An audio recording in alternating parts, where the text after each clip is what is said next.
Friends, আমরা আগস্টের শেষে চলে এলাম।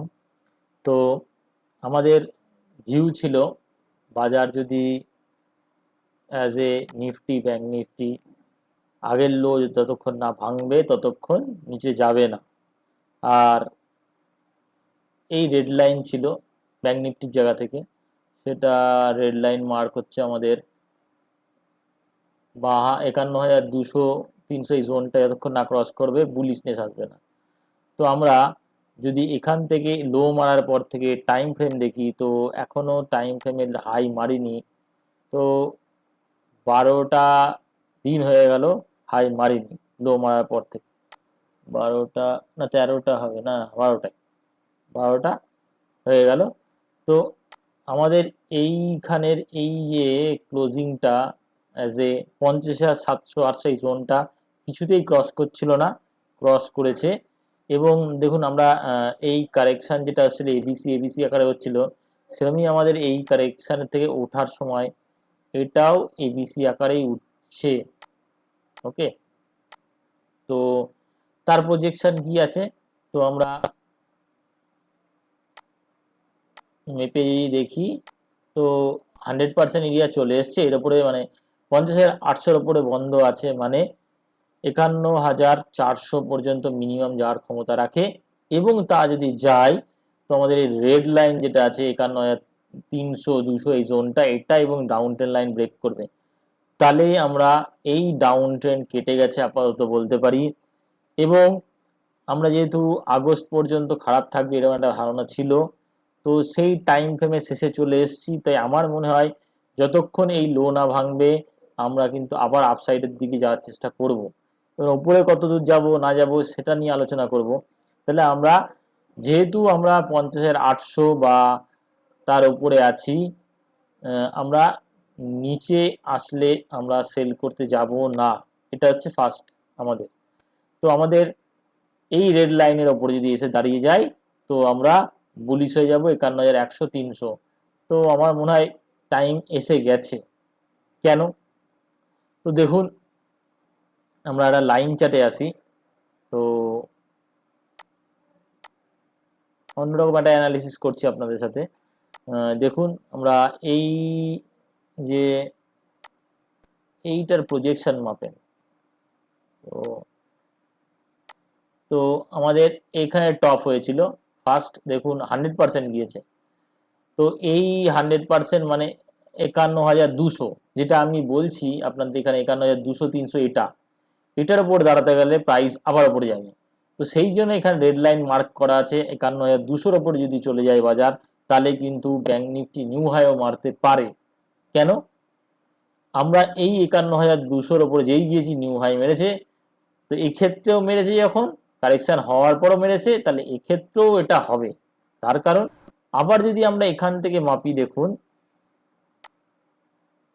এই লো কানেক্টিং এ এটার সাথে মাপি যদি আমরা এটা, তো দেখুন আমরা 100%-এ গিয়েই মেরেছে হাই।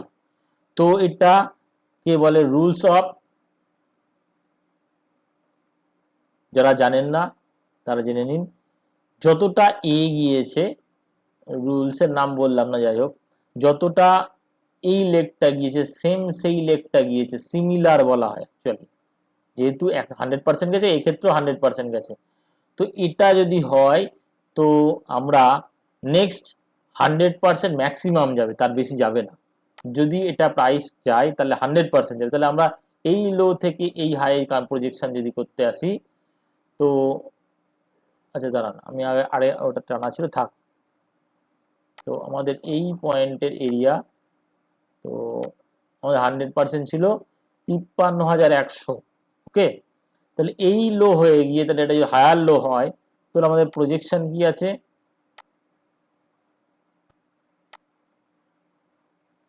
ম্যাক্সিমাম 100% যদি যায় প্রাইস, তো আমরা 55,900 পর্যন্ত যেতে পারি। আমি এটা বলছি না যাবে, ঠিক আছে, ম্যাক্সিমাম সিমিলারিটি থাকতে গেলে এটা হবে।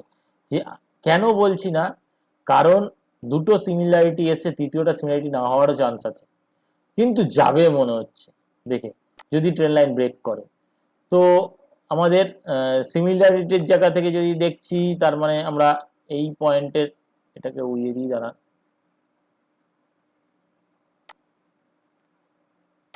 তো আমরা যেহেতু প্রাইস এই ধরনের সিচুয়েশন করেছে, প্রাইস কিন্তু আমাদের আগের হাই টেস্ট করতে যাওয়ার চান্স আছে। কি করে যাবে? তো আমরা টাইম ফ্রেম কমালাম 4 আওয়ার্সে এসে, ওকে। তো দেখি আমাদের প্রাইস এই লেভেলটার উপরে যদি দাঁড়াতে পারে, প্রাইস এই যে এবিসি আকারে আসছে এই 51,200-300 উপরে যদি দাঁড়াতে পারে, প্রাইস ওপরে যাবে, কতটা যাবে? তো আমরা প্রাইসের প্রজেকশন, রিট্রেসমেন্ট প্রজেকশন মাপি, তো দেখা যাবে যে প্রাইস যদি 51,800 ক্রস করতে পারে, তো প্রাইস নেক্সট জার্নি 100% হচ্ছে 53,127, দেন 54,000। আমার মনে হয় ম্যাক্সিমাম জার্নি এই লেভেলের কাছাকাছি 53,100 থেকে 54,000 এই জোনটায় পৌঁছাবে। কেন? তো আমরা যদি বার চার্টে আসি, দেখুন এটা একটা স্ট্রং রেজিস্ট্যান্স ক্রিয়েশন করেছে 53,500, এটা ক্রস করা টাফ হতে পারে। এইটাই টার্গেট আমার মনে হয় আগামী দিনে, যদি 51,200-300 উপর দাঁড়াতে পারে, এই রেড লাইনের উপর দাঁড়াতে পারে, তো ব্যাংক নিফটি অত দূর যাবে, তখন এনি রিস্ক বাই। তো সেই জায়গা থেকে আমরা যদি ছোট প্রজেকশনে আসি আরো, তো ছোট প্রজেকশন কি করব আমরা, শর্ট টাইম প্রজেকশন যদি করি আমরা, এইখানে স্ট্রাকচার কিভাবে যাচ্ছে দেখতে হবে আমাদের। তো আর্লি ফ্রেমে যদি আসি, দেখুন এই লাস্ট এই যে গেল প্রাইস নিচে, নিচে কতটা গেল, আমরা নিচে যদি দেখি 50% লো করেছে এখানে, ওকে। 50% আমি যেটা বলছিলাম যে এই লোটা না ভাঙলে নিচে যাবে না, এবং টাইমের জায়গাতে, টাইম ফ্রেমের জায়গা থেকে আমরা অলমোস্ট টাইম কারেকশন কমপ্লিট হয়ে গেছে। তো এনি হাউ এটার উপরে গেলে আমরা bullish, no bearish. Stop loss আপনার ম্যাক্সিমাম এটা দেওয়া যেতে পারে, ম্যাক্স যদি এটা না ভাঙে কন্টিনিউ বুলিশনেস আসবে, এবং প্রাইস যদি কারেকশনও আসে আমার মনে হয়, তো প্রাইস যেহেতু আমাদের এইভাবে যাচ্ছে, কারেকশন করতে করতে যাচ্ছে, তো আপাতত আমাদের প্রজেকশন এটা থাক, এগেনস্টে এটা যদি হয়, তো 51,500 এটা দেখার দরকার আছে প্রাইস এর উপরে সাস্টেন করে কিনা।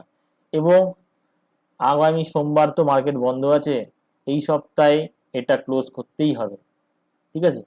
আর যদি প্রাইস যদি এই 50,300 এই জোনটার নিচে আসে, তাহলেই আমরা বলবো যে এগেন প্রাইস কিন্তু তার আপ ট্রেন্ড কন্টিনিউ করলো না, প্রাইস নিচে আসলো। তো আমাদের দেখার দরকার আছে নেক্সট উইক এটা 51,300, 200-300 ওপরে দাঁড়াতে পারে কিনা, ওকে। তাহলে আমাদের যদি ব্যাংক নিফটি আমাদের 53,000 যদি যায়, এখান থেকে 3,000 পয়েন্টের প্রায় র্যালি হয়, সরি 51,000, 2,000 পয়েন্ট থেকে 3,000 পয়েন্টের র্যালি হয়, তো নিফটিও অবশ্যই নিচে যাবে না। তো সেখানে আমরা নিফটি কি হতে পারে,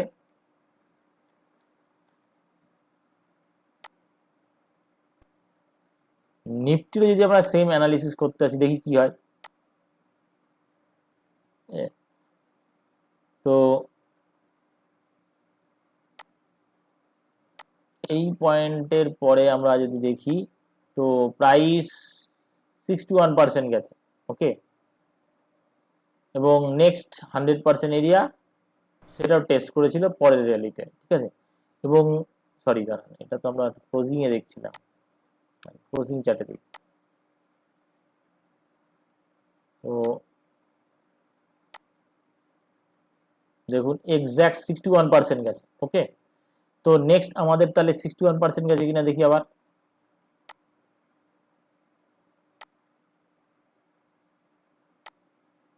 দেখুন তো এই র্যালি 61% এখানে ছিল, ওকে। এটা 61% এটা ছিল, এর ওপরে গিয়েছে, তো কত দূর গিয়েছে, 161% পর্যন্ত গিয়েছে, ওকে। তো প্রাইস এটার সিমিলার ছিল না, এটা বেশি গেছে এর তুলনায়। ওকে, তাহলে এটা কি করবে এবার ফাইনালি যদি দেখি আমরা এটাকে, আমরা থাক, এটাও থাক, অসুবিধা নেই। আমরা এবার এই পয়েন্ট থেকে টানবো আমরা, দাঁড়ান, এটা থেকে টানা আছে।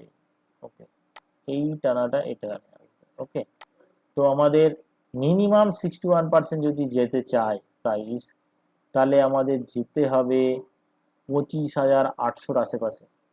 ওকে, না দাঁড়ান, হচ্ছে এই, তো 25,800 আশেপাশে 61% দাঁড়াচ্ছে। ওকে, তো আমরা ম্যাক্স 25,800 দেখতে পারি এই হাই ক্রস করে যদি। ওকে, তো করবে কিনা এবার প্রশ্ন। তো আমরা আগে যেটা অ্যানালিসিস করেছিলাম আমরা সেটাতে আসি। আমরা এর রিট্রেসমেন্ট এনেছিলাম আমরা। ওকে,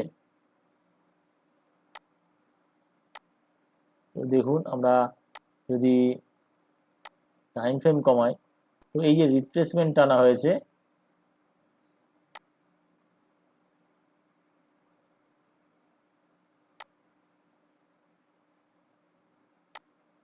এই রিট্রেসমেন্ট,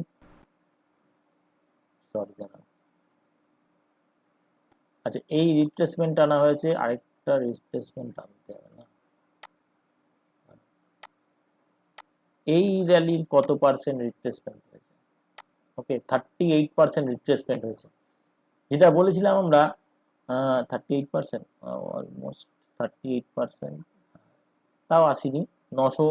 আমাদের কথা ছিল 900-র নিচে না গেলে মেজর কারেকশন হবে না, তো আমাদের এই কারেকশন 900-র নিচে যায়নি, মেজর কারেকশন হয়নি, তো আমাদের 38%-এর কাছ থেকে ঘুরে গিয়েছে প্রাইস। তো আমরা এখান থেকে যে প্রাইসটা গেল, তো আমাদের টাইম ফ্রেম যদি মাপি, টাইম ফ্রেমের জায়গা থেকে যদি দেখি ডেলিতে, বা ডেলিতেই দেখি আমরা,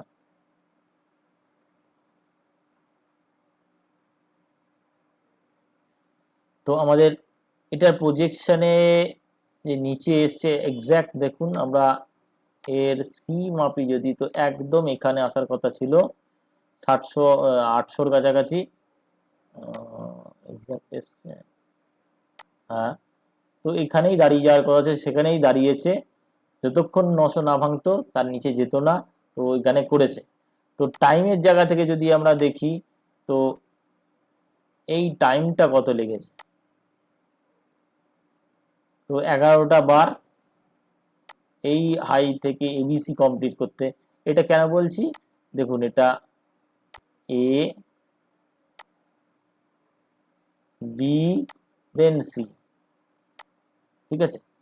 তো আমাদের এই টাইমটা লেগেছে, আমাদের এখান থেকে এই ফলো আপ টাইম লেগেছে আমাদের 11টা বার। ও এটা অলমোস্ট করে নিয়েছি আগে, 11টা বার। দেন এবার দেখি এখান থেকে লো মারার পর থেকে কটা বার আছে, দেখুন 11 বার এটা। তো তো আমাদের 650, আমি যখন আগের সপ্তাহে বলেছিলাম আমাদের 61%, 650 থেকে 630 এই জোনটার উপর যদি দাঁড়াতে পারে প্রাইস, তাহলেই প্রাইস উপরের দিকে যাবে, আদারওয়াইজ প্রাইস নিচে আসবে। এবং আরেকটা জিনিস বলেছিলাম যে এই রেড লাইন আছে, এই দুটো রেড লাইন মার্ক করা ছিল, তো এই রেড লাইন মানে 24,300 নিচে থাকলে প্রাইস নিচের দিকে যাবে, 24,600 একটা রেজিস্ট্যান্স পয়েন্ট, সেটা যদি ক্রস করতে পারে, সেগুলো ক্রস করে গিয়েছে বলে প্রাইস উপরে গেছে। তো আপাতত এই যে লো মানে 650, এই লো ভাইটাল লো হতে চলেছে এই জোনটার কাছাকাছি। তো প্রাইস যদি নিচে আসে প্রাইসকে বাই করা যায় আমার মনে হয়, যেহেতু 61% মানে 24,600 থেকে 630-এর ওপরে দাঁড়িয়ে আছে, প্রাইস নিচে যাওয়ার থেকে উপরে যাওয়ার tendency, as a bank Nifty যদি ওপরে যায় এটাও উপরে যাবে। ওকে, তো কি করে যাবে আমাদের, তো সেই জায়গা থেকে যদি আমরা দেখি প্রাইস এখানে কিভাবে যাচ্ছে দেখি, তো প্রাইস এখানে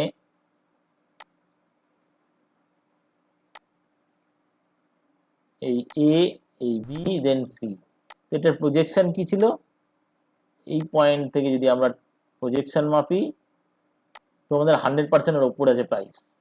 ওকে, তাহলে আমাদের 161% যেতেই পারে, তার মানে এই পয়েন্টটা যেটা আগের হাই। ওকে, তো প্রাইস যদি কারেকশনও আসে, ঠিক আছে, কেন প্রাইস কারেকশনও যদি আসে প্রাইসকে বাই করা উচিত এই পয়েন্টের কাছাকাছি এলেই, মানে 500 লেভেলের কাছাকাছি এলেই বাই করা উচিত আমার মনে হয়, যদি নিচে পাওয়া যায়। কারণ একটাই, আমরা যদি অ্যানালিসিস করতে বসি, তো এটা বড় ফ্রেমে হচ্ছে, আমরা যদি এটাকে ছোট টাইম ফ্রেমে নিয়ে আসি, ওকে, এখানে দেখা যাবে যে প্রাইস, তো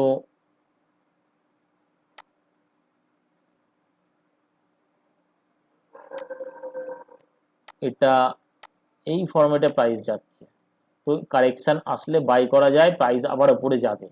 ওকে, তো কারেকশন কতটা আসতে পারে এবার প্রশ্ন। কারেকশন আমাদের মাপতে গেলে তাহলে আমাদের রিট্রেসমেন্ট মাপি, তো আমাদের এখানে যদি এটাই টপ ধরে নিয়ে যদি এগোই, তো আমাদের এই জোনটা, মানে এইখানে জোনটা খুব ভালো, মানে 400-500 এই জোনটা খুব ভালো জোন ক্রিয়েট হচ্ছে আগামী দিনে। তো প্রাইস সেই জায়গা থেকে এখানে আমাদের বাইং অপরচুনিটি নিচে যদি পড়ে, আমাদের স্টপ লস কোথায়, ম্যাক্সিমাম আমাদের 24,100। ক্লোজিং ওয়াইজ যদি বলেন, ক্লোজিং চার্টে দেখুন, তো ক্লোজিং চার্টে আমরা যদি 4 আওয়ার ফ্রেমে আসি, তো আমাদের তো কাজ হচ্ছে 61% থেকে 51%, এই জোনটার কাছাকাছি আসলেই আমরা বাই করতে পারি। ওকে, তো মেজর সাপোর্ট দাঁড়িয়ে আছে আমাদের কোন পয়েন্টে, মেজর সাপোর্ট দাঁড়িয়ে আছে দেখুন, আমরা যদি রিট্রেসমেন্টের সাহায্য নিই,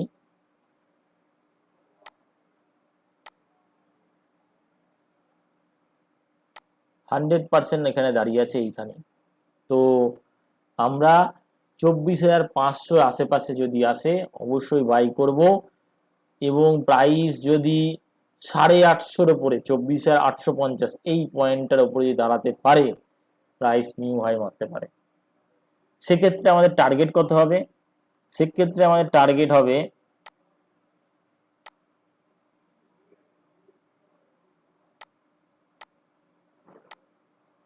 as a closing to closing, আমাদের যদি বলেন টার্গেট,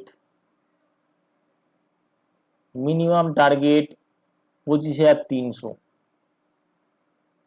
থেকে 400 এই জোনটা। ওকে, এই জোন পুরো জোন, কারণ যদি আমরা এর সাথে প্রজেকশন মাপি,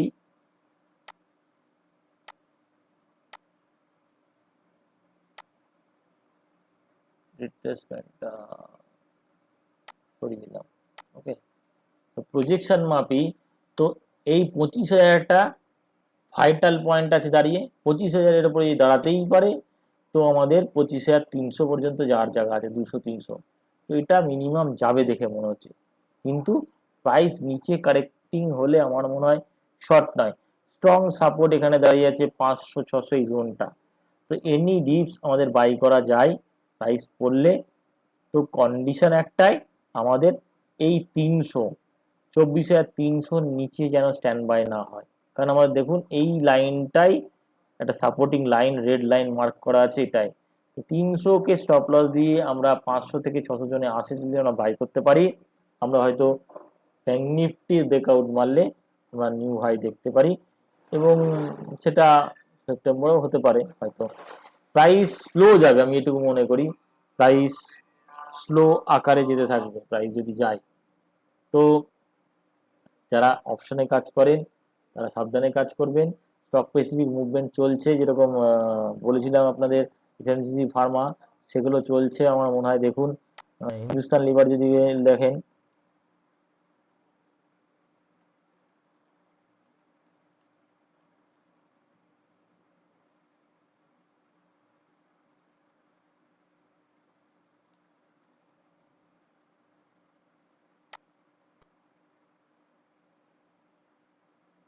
দেখুন দেখুন অলমোস্ট প্রাইস টপে আছে, তো আমরা হিন্দুস্তান লিভার টপে যাচ্ছে প্রাইস। তো এখনো হিন্দুস্তান লিভারের টার্গেট কত আছে, নেক্সট টার্গেট যদি আমরা ভাবতে যাই, তো হিন্দুস্তান লিভার 2900, 2904 পর্যন্ত যার ক্ষমতা রাখে। এই হচ্ছে কথা। আইটিসি দেখি আমরা, আইটিসির জায়গা থেকে আইটিসি দেখুন 505। তো নেক্সট টার্গেট আমাদের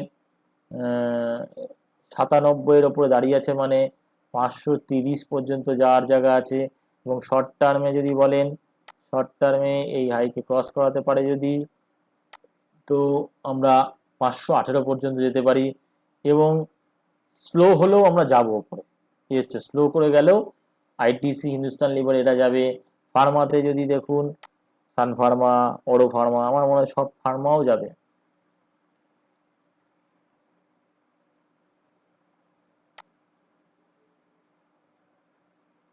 দেখুন মার্কেট হাই মারেনি, ফার্মা হাই মারছে। তো নিফটি ফার্মা ইন্ডেক্স দেখুন,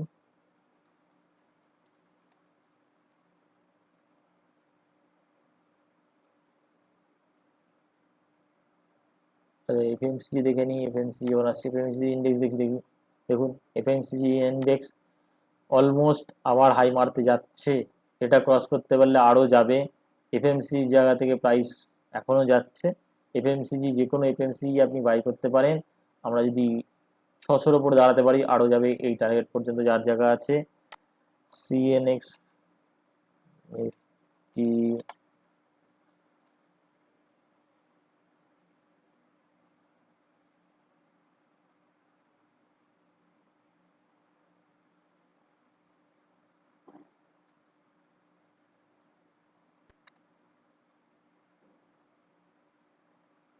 ফার্মা ইন্ডেক্স এখানে শো করছে না, যাই হোক।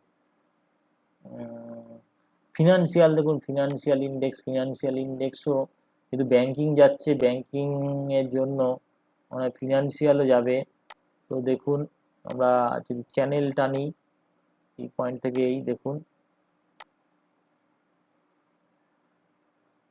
মিডিল চ্যানেলের কাছাকাছি ক্রস করে বেরিয়ে যাচ্ছে। এই ব্রেকআউট মারলেই প্রাইস কিন্তু আগের হাই ব্রেক করে যদি, তো আমরা এই ওপরে যদি দাঁড়াতে পারি 23,460-এর ওপরে যদি দাঁড়াতে পারি, আমরা আগের হাই টেস্ট করবো এবং ব্রেক করে আমরা উপরেও যাব আমার মনে হয়। তো ফিনান্সিয়াল ভালো আছে, ব্রেকিং জায়গায় চলে গেছে, প্রাইস কিন্তু উপরের দিকে কন্টিনিউ করবে আমার মনে হচ্ছে। তো শর্ট নয়, লং করলে করতে পারেন, শর্ট থেকে অ্যাভয়েড করুন। যে কোনো কারেকশানে আপনি প্রিভিয়াস লোকে স্টপ লস দিয়ে এন্ট্রি নিতে পারেন। এবং স্টক স্পেসিফিক মুভমেন্ট আমার মনে হয় ভালো হবে, কারণ প্রাইস খুবই স্লোভাবে যাবে তো ইন্ডেক্স। তো স্পেসিফিক স্টক যেগুলো আছে, হিন্দুস্তান লিভার, আইটিসি, ম্যারিকো দেখেন, ম্যারিকো যদি দেখেন, আপনাদের সাথে আমি ফার্স্ট চার্ট দেখছি, হয়তো ম্যারিকো দেখিনি, দেখি কি রকম কন্ডিশন আছে। ম্যারিকো দেখুন নিউ হাইয়ের কাছাকাছি চলে এসছে আবার। তো প্রাইস বলছে, এদের প্রাইস বলছে প্রাইস ওপরের দিকে যাবে। তো ইন্ডেক্স যাই হোক টেনে হয়েছে হোক, যে হোক নিয়ে যাবে আপাতত, এরকম কন্ডিশন দেখছি। তো সাবধানে ট্রেড করবেন এবং লাইট ট্রেড করুন এবং পজিশনাল করুন। আমার মনে হয় শর্ট টার্ম পজিশন করুন, তাতেও ভালো হবে। ঠিক আছে, দেখা যাক market as a bank Nifty new high যায় কিনা, নিফটি নিউ হাই যায় কিনা নেক্সট উইক। এবং আমাদের যদি ব্যাঙ্ক নিফটি 51,200-300 ক্রস করতে পারে, তো নিফটিও যাবে নিউ হাই মার্কেট। এটাই কন্ডিশন আমাদের দেখার দরকার, ব্যাঙ্ক নিফটি রিয়াকশান কেমন আসে নেক্সট উইক। যদি রিয়াকশান পজিটিভ হয় তো আপনার পজিটিভ ফ্রেমে চলে যান, যদি রিয়াকশান ওর উপরে না আসে তো নিউট্রাল, কোনো ট্রেড নেওয়ার দরকার নেই, ওয়েট করে যান, কি দেখা যাক কন্ডিশন। কারণ বাইরের মার্কেট কোনো কারণে হোক উপরে এসছে, তো আমাদের মার্কেট নিচে যাবে না দেখে মনে হচ্ছে। তো এই জিনিস হলো আমাদের গত সপ্তাহের ব্যাপার, কি রকম না যাবে না যাবে সেই নিয়ে। তো যারা বুঝতে পারলেন যে কি ধরনের ট্রেড করা উচিত, সাবধানে ট্রেড করবেন। আমি চাই না কারো অ্যাগ্রেসিভ ট্রেড করে লস হোক। তো জাস্ট আপনারা শিখে ট্রেড করুন, আমার মনে হয় অনেক বেশি ভালো হবে, সাহস পাবেন। তো যেখান থেকে হচ্ছে আপনি শিখুন, শিখে কাজ করুন আমার মনে হয়। তো বাজার এত ফাস্ট মুভমেন্ট নিচ্ছে, চেঞ্জ হচ্ছে সিনারিও, তো সপ্তাহে চেঞ্জ হয়েছে। আমি যেরকম আশা রেখেছিলাম যে বাজার একবার হয়তো আরো একবার নিচে এসে তারপরে উপরে যাবে, তো তার আগে থেকেই মুভমেন্ট করে নিল। তো সেই জন্য নিজেদের কিছুটা নলেজ দরকার আছে। আপনারা অবশ্যই নলেজেবল লোকের কাছ থেকে অ্যাডভাইস নিয়ে কাজ করুন। ওকে, থ্যাংক ইউ, ভালো থাকবেন।